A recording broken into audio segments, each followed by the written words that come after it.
Do you agree that, it's time that we all wake up and take responsibility, even for our ancestors that did not know any better?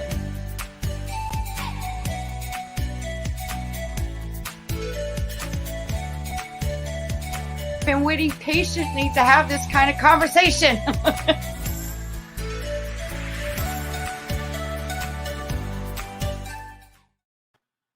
Well, it's another Monday, and this is Wake Up with Casey. I'm Kimberly, and today I have an interesting topic to talk about.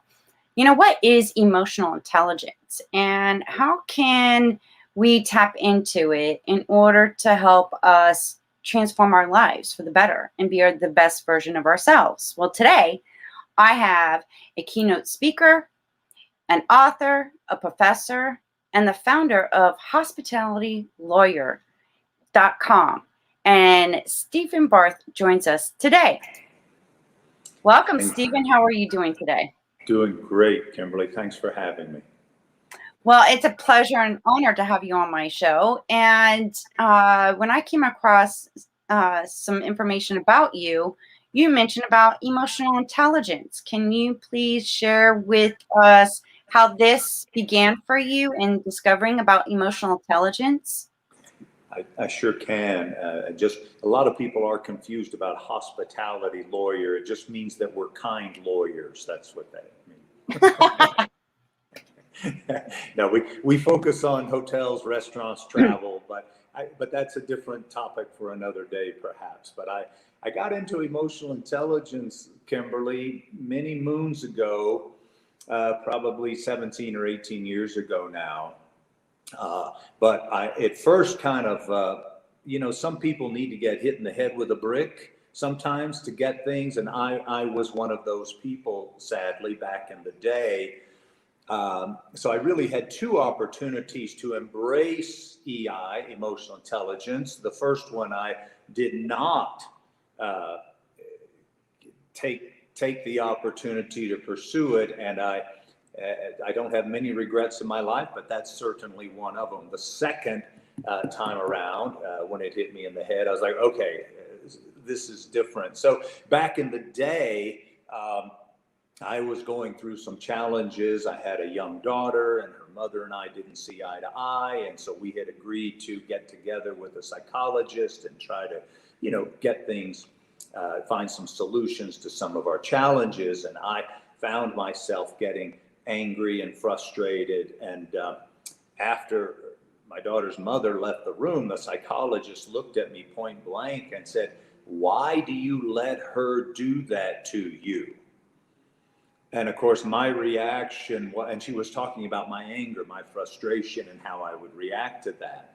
And my response, my immediate reaction to the psychologist was, "What are you talking about? I'm not letting her do anything, right? This is how this is my perception. This is how I behave, right?" And so she was kind enough not to hit me over the head anymore. And she calmly listened. And then, as sometimes psychologists do, they want you to find your own way. I really wish she had hit me over the head some more, but she didn't. So I had to continue to find my own way, which took another, 10 years or so. And I had a mentor who said to me, "You need to read this new book. It's out. It's called Emotional Intelligence by Daniel Goleman." And I said, "Okay, sure," because I really valued this guy's insight. And so I read it and I went, "Holy cow. If I had just known about this since I was 8 years old," or whatever it was. Because Kimberly, and I'll get to what it is in a moment, but it's one of the few things I've found, Kimberly, and I know you've discovered things in your life as well, that can really change our destiny. Yes. And emotional intelligence is one of those things. Wow. Please share us more. Will do. So the fundamental message for me was that I was giving away my emotional power. So when I think back to that psychologist saying to me, "Why are you letting her do that to you?" You see, my ego was in the way going, oh man, I'm not letting anybody do that, right?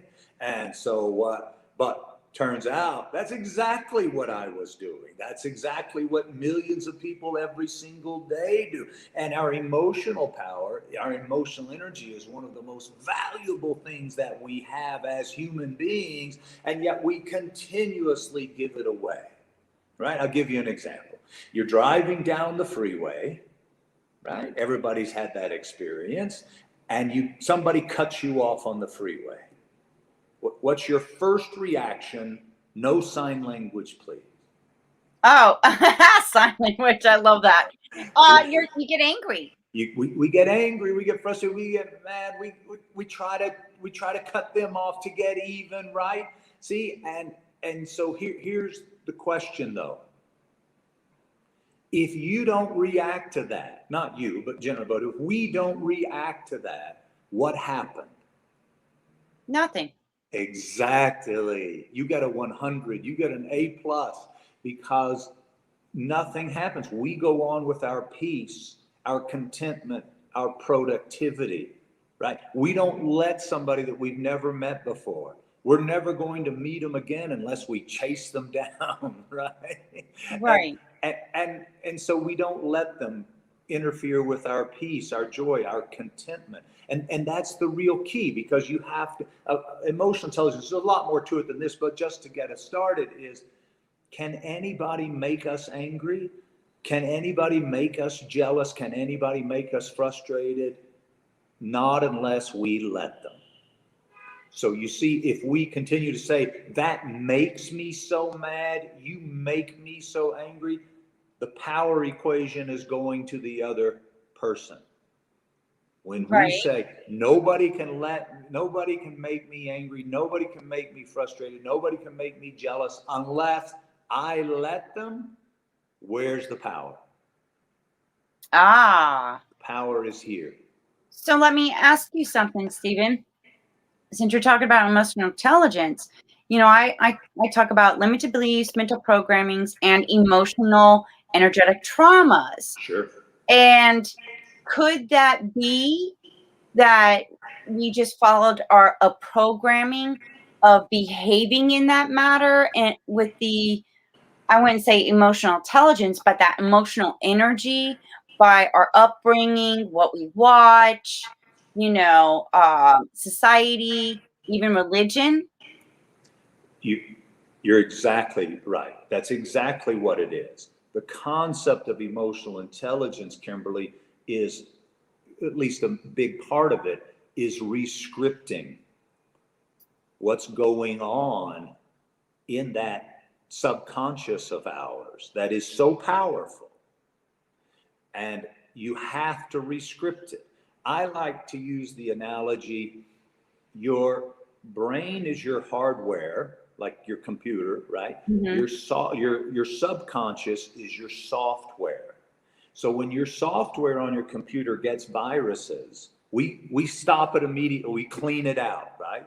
But we rarely take the time to clean out the viruses that you mentioned that have built up over time from our childhood, our role models, our religious indoctrination in some respects, societal aspects that we're told are norms, right? All of those build up, and then we habitually default to those, so that when a trigger occurs, right, that's how we react.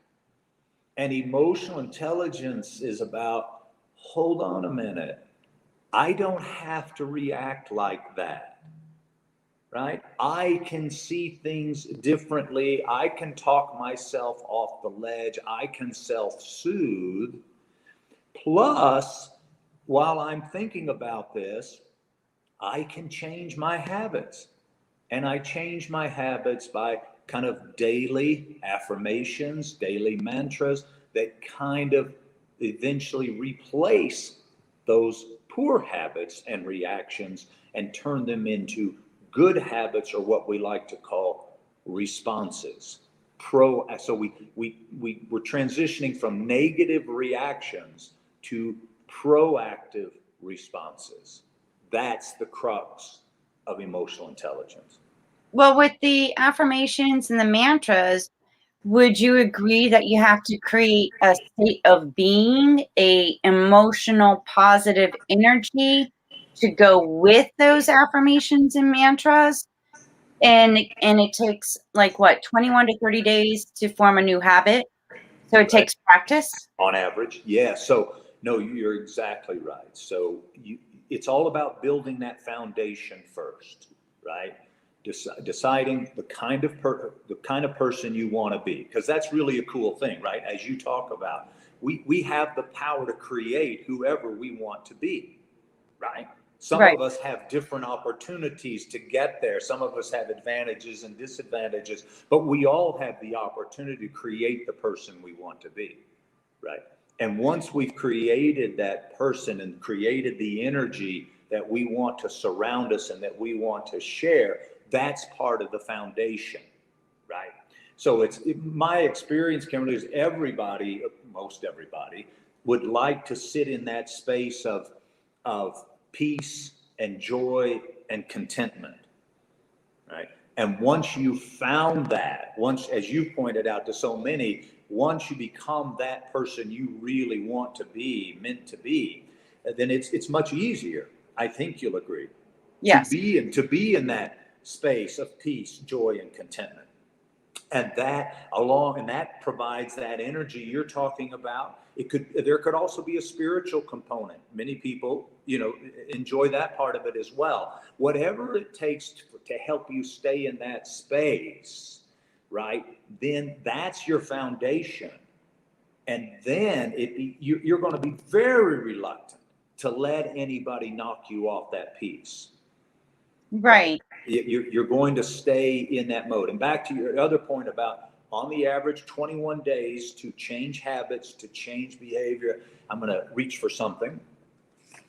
Yes, I have a card that I typically hand out at my talks, which is, I ask people if they'll devote 1 minute a day to changing their destiny and to becoming more peaceful, more joyful, more content.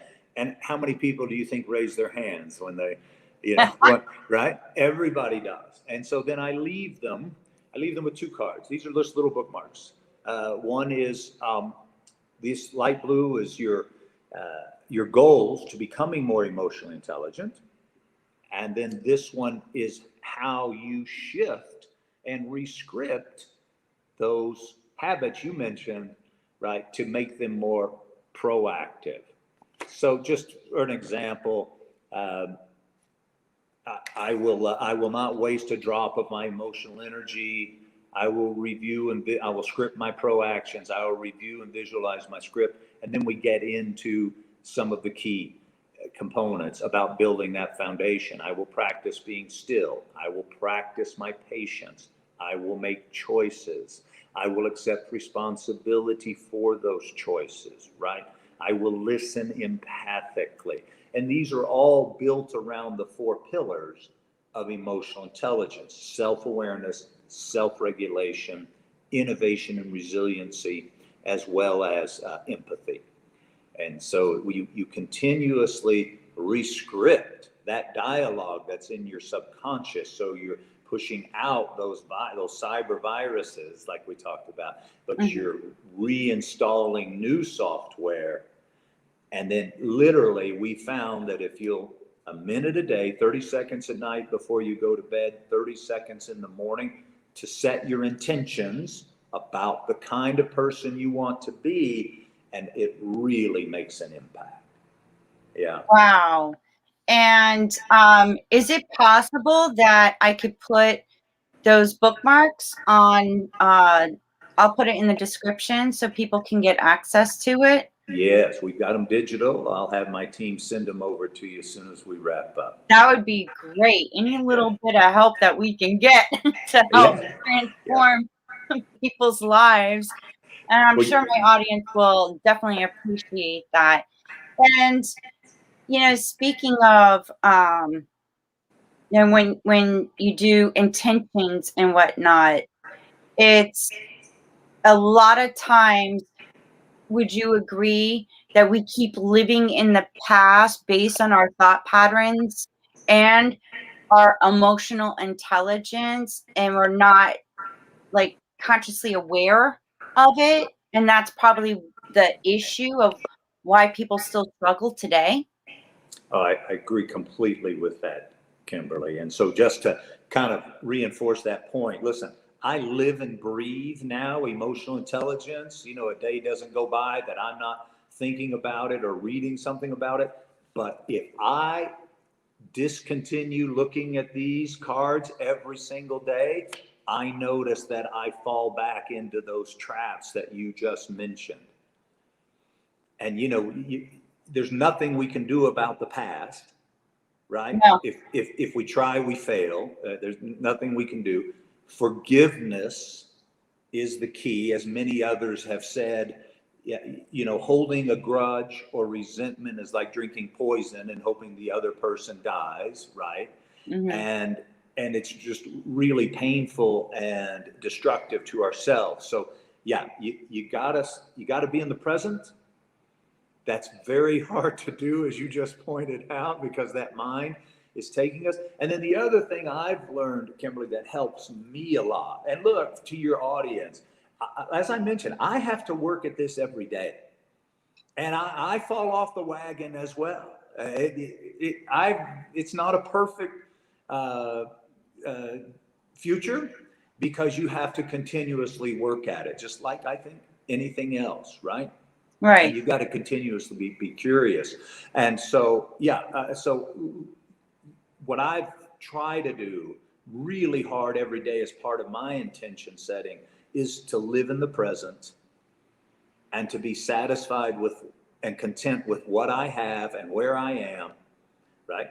And then if I want to change that, then I set goals on how to do something differently in my life. If I want to think differently about how I make money, if I want to think differently about the kind of person I am, if for instance, I didn't like the way I responded to somebody, you know what? I need to rethink that in the future, right? That was a trigger, and I need to understand how that's impacting me. Yeah. And then we go on. And those are just little bitty, those things that we've done in the past. Look, we all have, you can call them failures. I try to look at them as learning experiences and growth opportunities. But at the same time, look, if somebody wants to characterize them as failures, I'm okay with that. One of Google's biggest, arguably one of the most successful businesses in the world, one of their mantras is fail quickly, right? Mm-hmm. Get it out there, try it. If it doesn't work, go on down the road, figure out what you learned from it, right? But we don't want to do that over and over again. But trying new things, yeah, sometimes it's not going to work. Sometimes you're not going to get it always right. Don't beat yourself up over it. The past is past. Today's today. Look ahead. How can I do things differently? And for me, what I've learned is rescripting that default, because look, as you pointed out, they've been with us a long time, those default negative reactions. It's not going to happen overnight. No. I tell people, it's not like you go through a McDonald's fast food drive-through and bang, there you go. It takes time. Success doesn't happen overnight. It's a process. Yeah. And you mentioned something earlier, it's just looking at a new perspective on failures and things that didn't work. And then, yes, keep trying, because then you'll, like, something clicks and it works. It's just an experience. That's it. There's no wrong or right way. There's no failure with it. It's just experience. And in order to gain knowledge and wisdom and understanding, and you have that power to, like, okay, this didn't work, so let's try this, Yeah.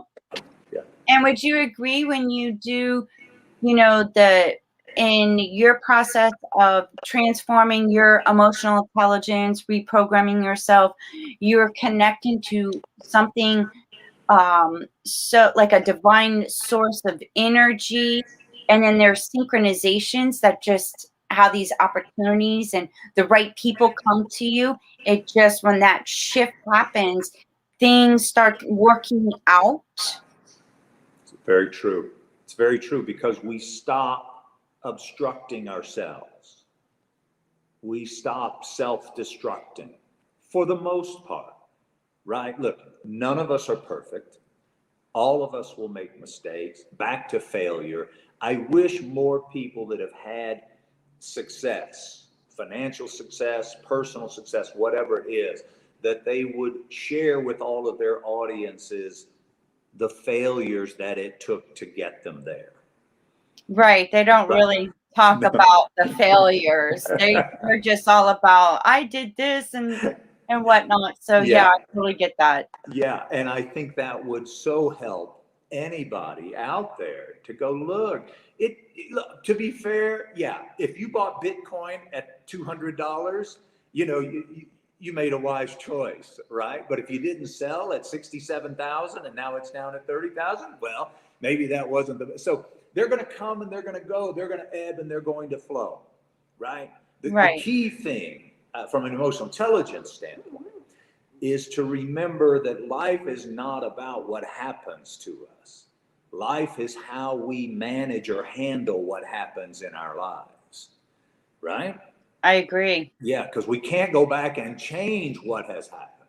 What we can do is manage it going forward, right? And then my other favorite mantra kind of point is about resiliency, because it's all, as you pointed out earlier, it's about grit, it's about perseverance. I know you didn't use those words, but that's what you're talking about. You're talking about continuing on, right? We make a mistake, we go on, we learn from it, we go on. That's grit, that's perseverance.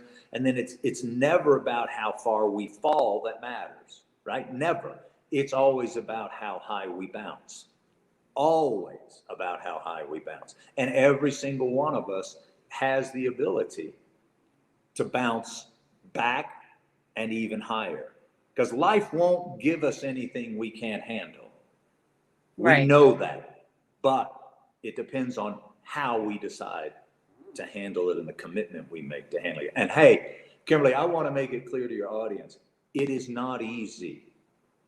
It's work.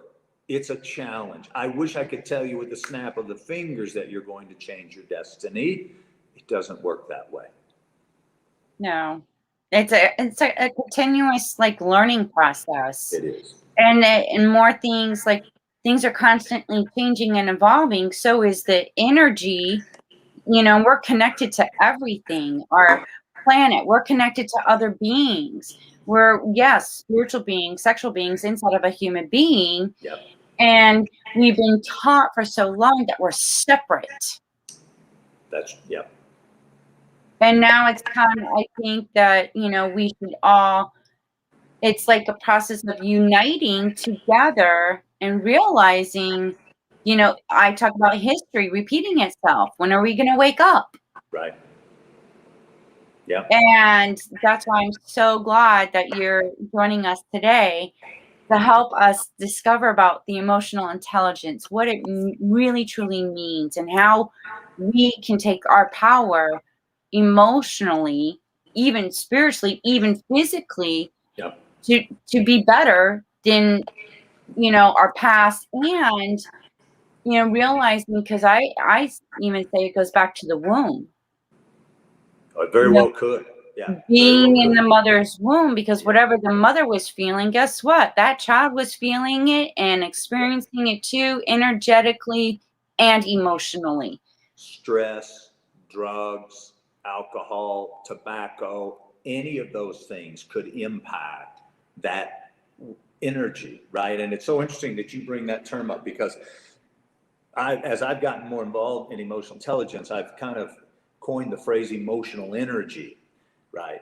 And we don't want to waste that. It is so valuable, right? But every time we continue down that path of negative reactions, getting upset on the freeway, throwing a fit when we don't get our way, being jealous about somebody or something, all of that wastes our emotional energy, and it takes away that ability that you talk about, which is to use that energy to kind of create those relationships, right? And then, as you just mentioned, because you never want to dilute that, right? It's so powerful. You don't want to dilute it by little things that are knocking you off your peace and your productivity. But so that energy piece that you talk about is so important and absolutely crucial. And so I encourage you to continue talking about it. So many people, but to bring it full circle, when you talked about the womb, we're talking about really kind of nutrition, right? That's the first nutrition that the child gets.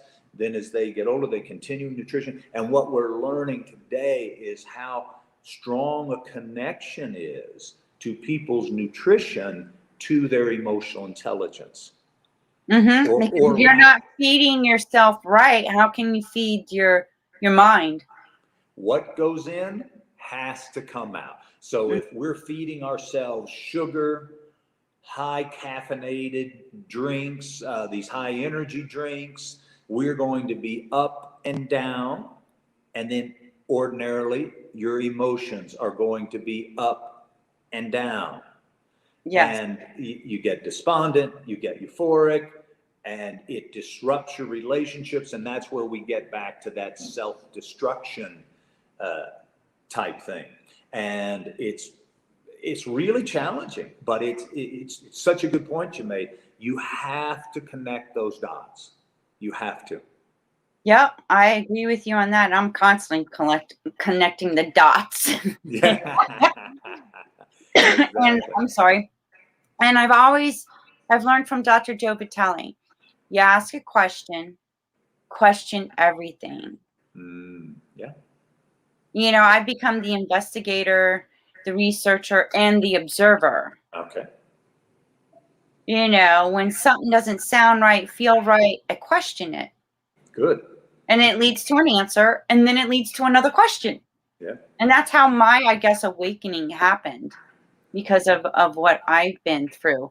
I was going to ask you, since this pandemic, and then with all this, the hate and violence that's been going on, what can we do to help shift that?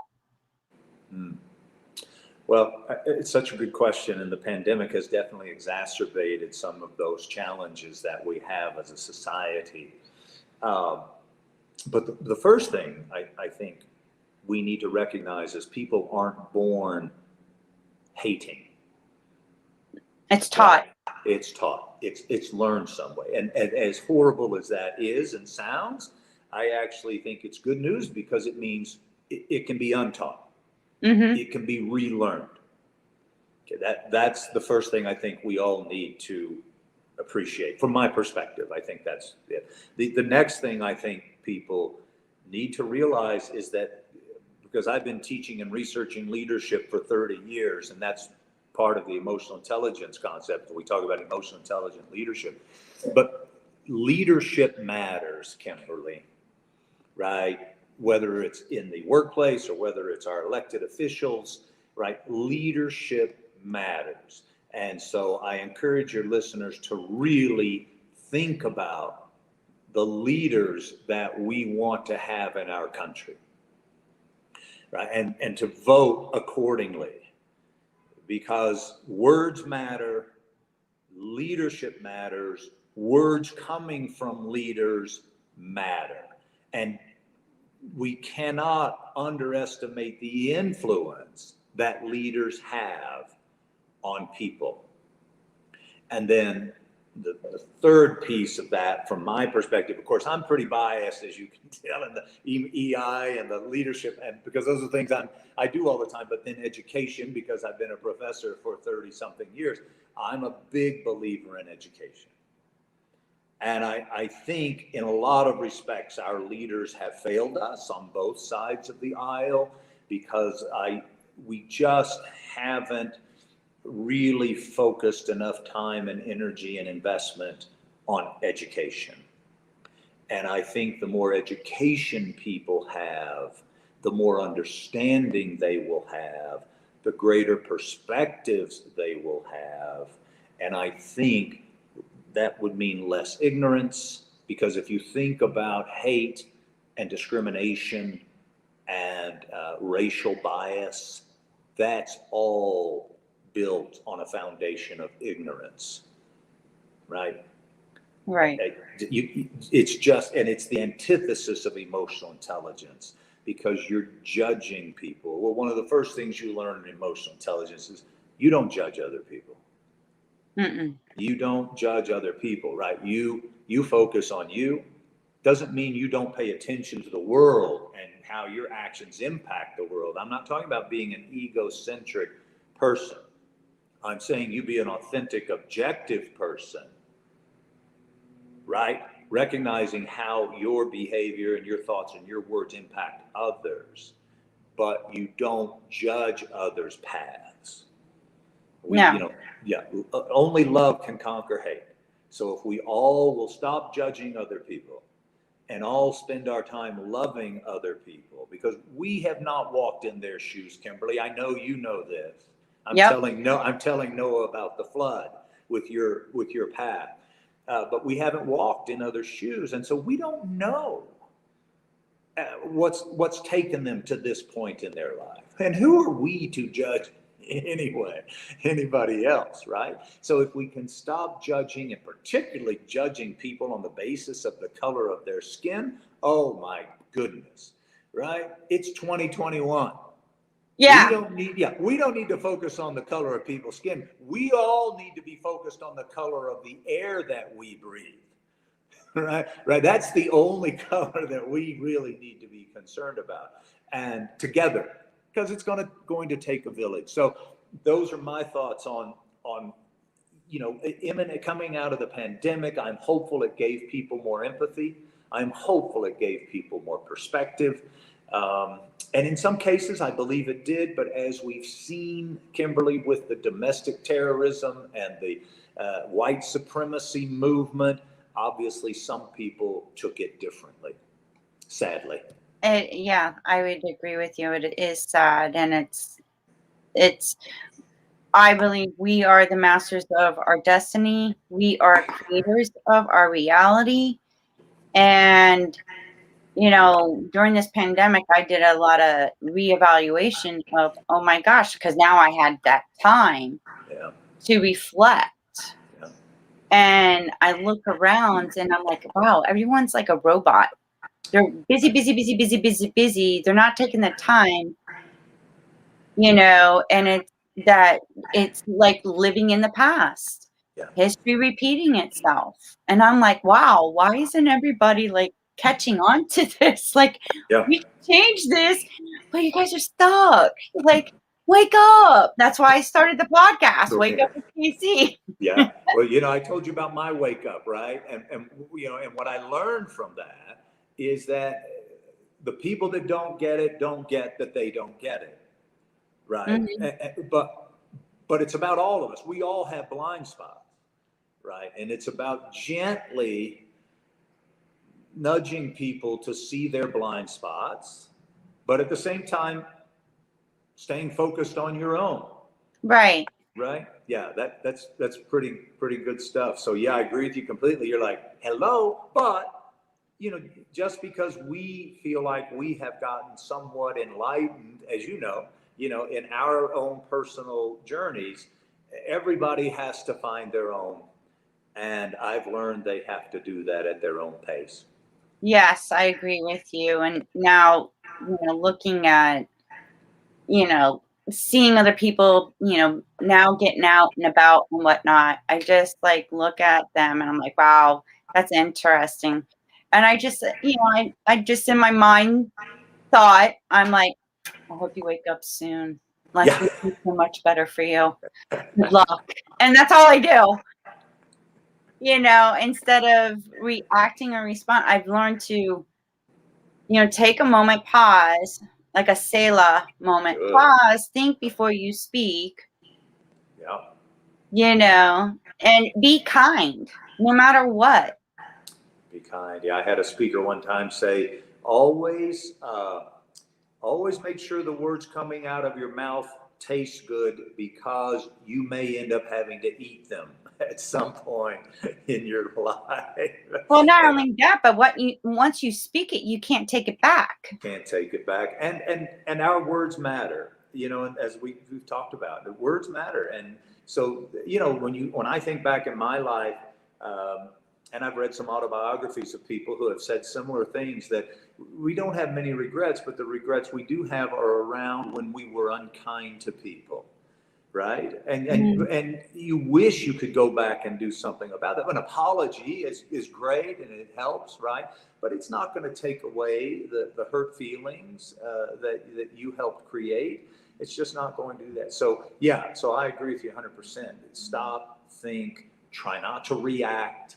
Right? Realize that you don't have to react to everything that happens in your life, because it's the reaction that brings significance to the event. Going back to the driving analogy, if we don't react, nothing happened, right? And so there's no significance in that in our life. If we get angry and upset and we take that to home and we take it into the workplace, those ripples coming out of that stone throwing in the middle of that pond can just totally change the direction of one's life, and not typically in an intentional way. Right? And so that's why it's so important. So the self-awareness component is all about, what do I typically react to? And how do I react? And do I want to be that person? Right?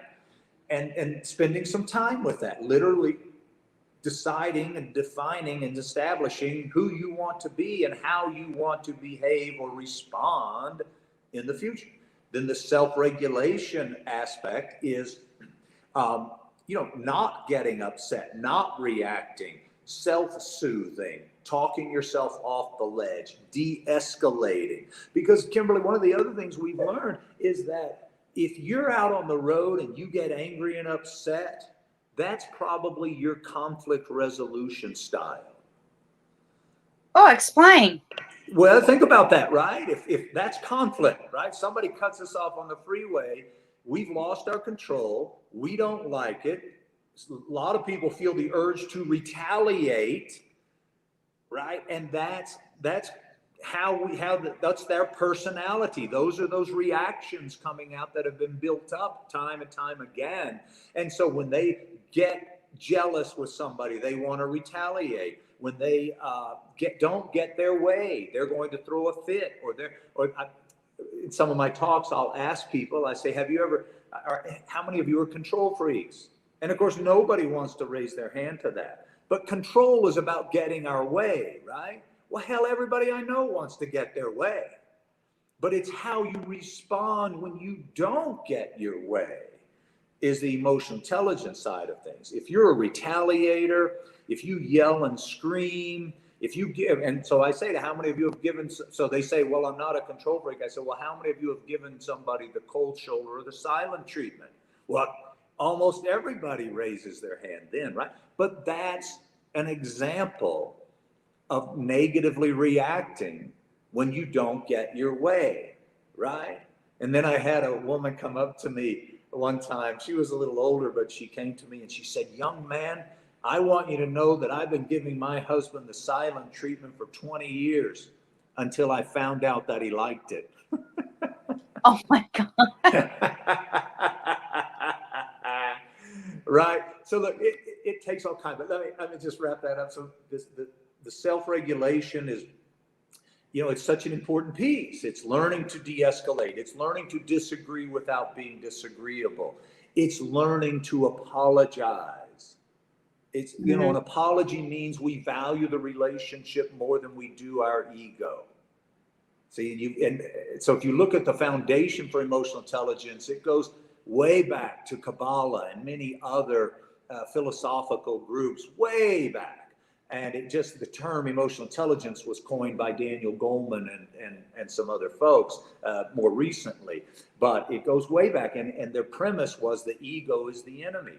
And if you think about it, it often is, right?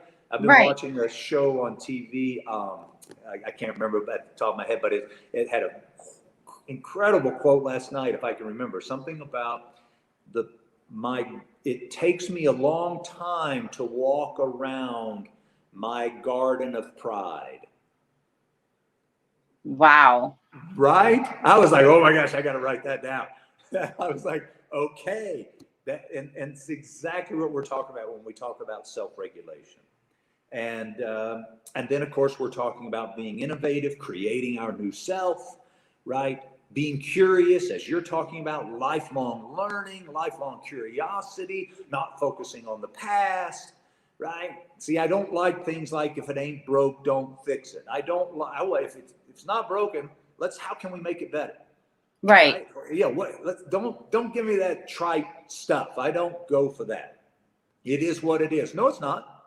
It's that way because some people are making it that way. And if it's not supposed to be that way, let's make it differently. But you got to have a conversation about it. And then the last piece is empathy.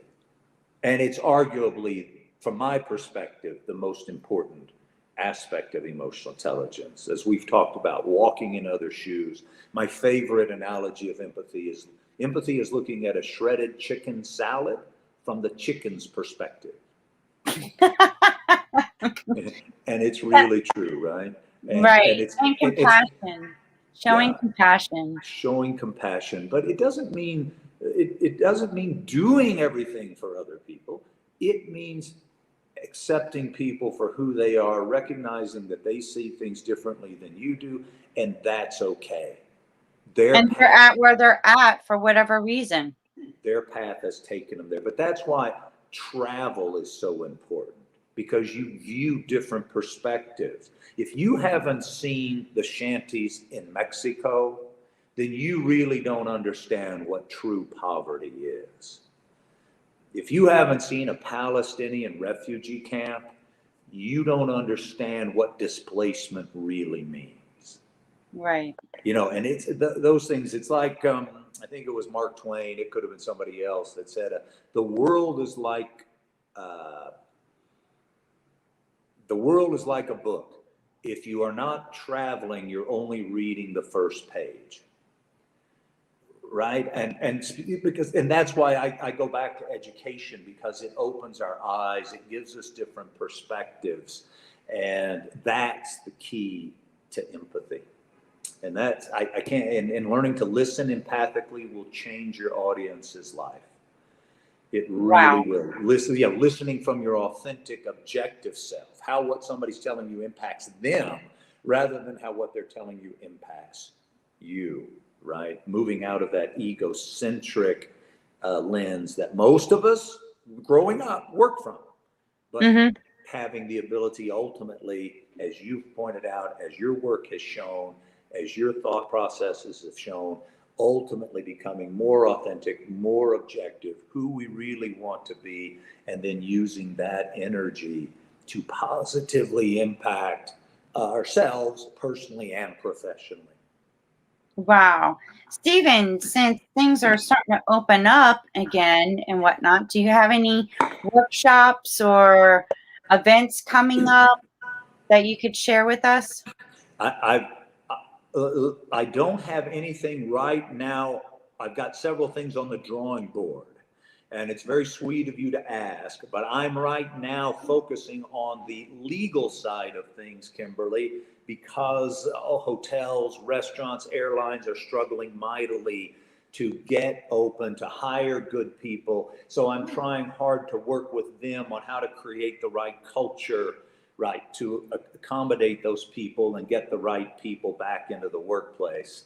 And so I don't have any emotional intelligence concepts coming up, but I'll have my team share with you our emotional energy tips that they can get on Twitter.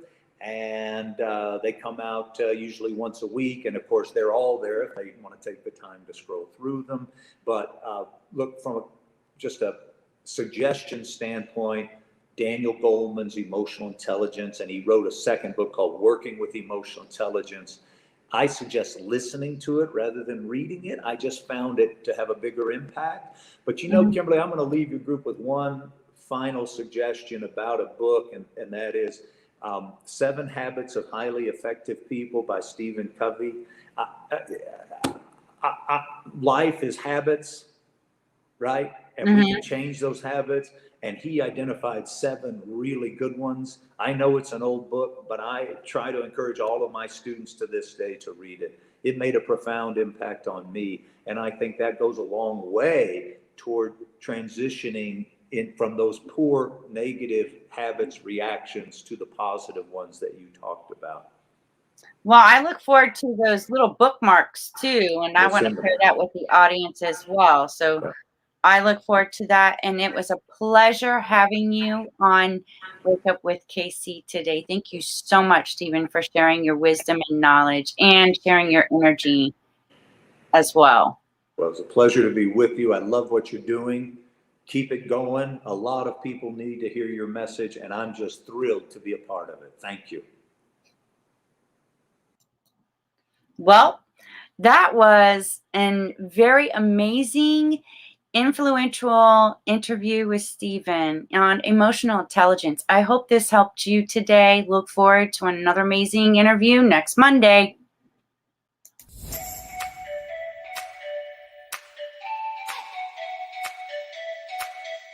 Do you agree that, it's time that we all wake up and take responsibility, even for our ancestors that did not know any better?